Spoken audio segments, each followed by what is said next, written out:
Hello there and welcome back to another edition of the Hot Lab Classic Remastered. This time we're taking a look at the 1999 Lotus Elise 111S.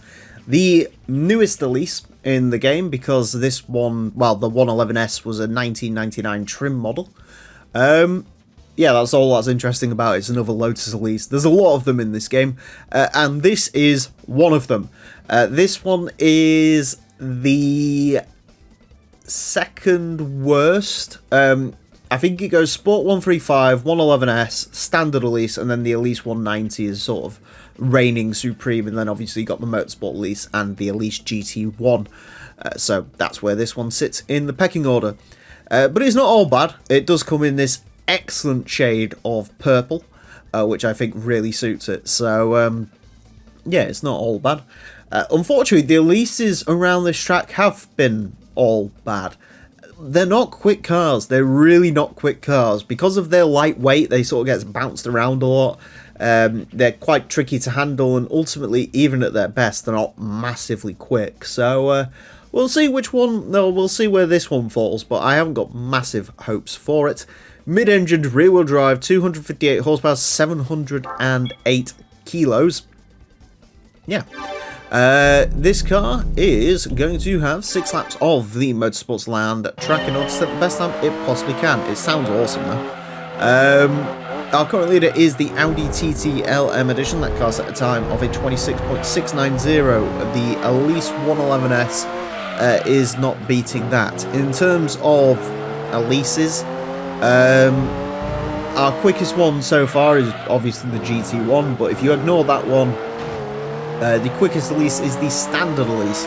That car set a time of a 30.519. The Sport 135 set a time of a 31.8.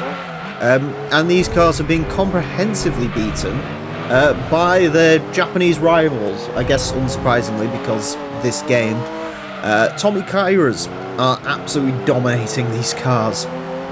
I think the ZZS set a time of a 30.7, and the ZZ3 was even quicker than that. So, yeah, a bit of a sort of sad one for the Elise. They do look cool, though. I love this first generation Elise. It is a very cool car. Probably my favourite generation of Elise. I try and be ironic and say the last Elise is the best Elise. But I think by the time of the last Elise, they'd sort of really just become Exiges and not the other way around. You know, before it was the Elise and then the Exige was the crazy version of it, and then it sort of by the end seemed like the Elise was sort of the has-beens, the Exige's sort of shiny track weapon. So yeah, a little bit sort of down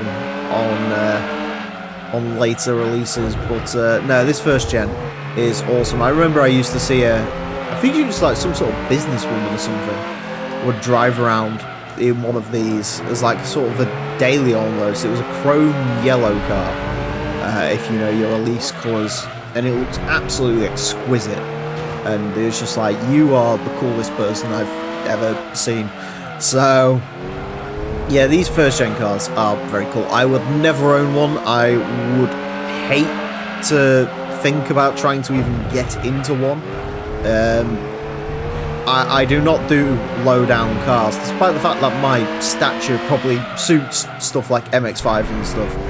I have tried to sit in MX-5s, and it is not fun to try and get out of them again, so I'll stick to my normal sized vehicles, thanks. I'm not quite on that crossover grind yet, but yeah, definitely not interested in something as sort of low down and as yobbo-ish as a Elise, as cool as they are. Especially the Elise GT1, but obviously that is a car you absolutely do not want to own in real life, because they were not good. See, this is sort of the problem with the Elise. I appreciate these have sort of looked a bit like scruffy laps, but there's just not... It understeers through the longer corners, it bounces around on the grass. You know, even coming out of some of these corners, I was like, wow, this is going to be a really quick lap time, and then you sort of realise how sort of slow these cars are. I guess the gear ratios are a little bit long on them, but yeah, they're not great. They're really just not very great cars to drive.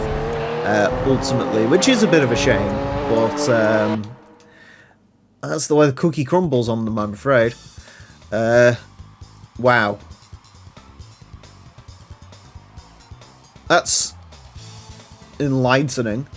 Why was Sector 1 so quick on that lap? I literally can't remember that lap. That's crazy.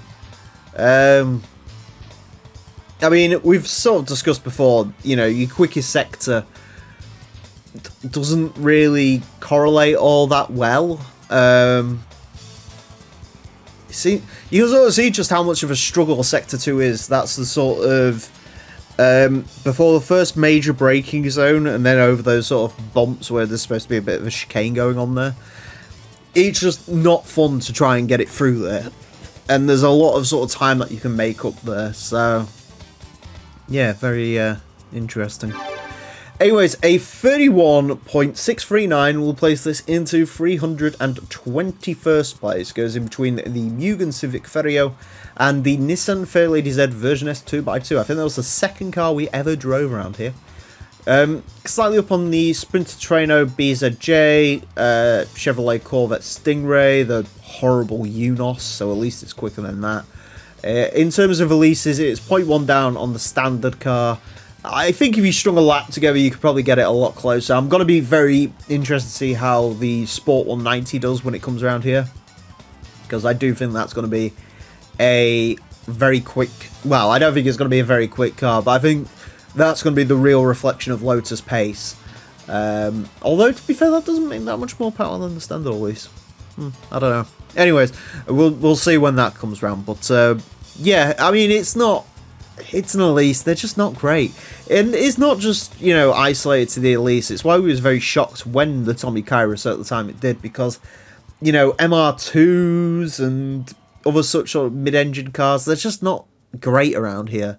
So, to be a really good mid-engine car around here, you need to be one of the really high-performance ones. So, there you go.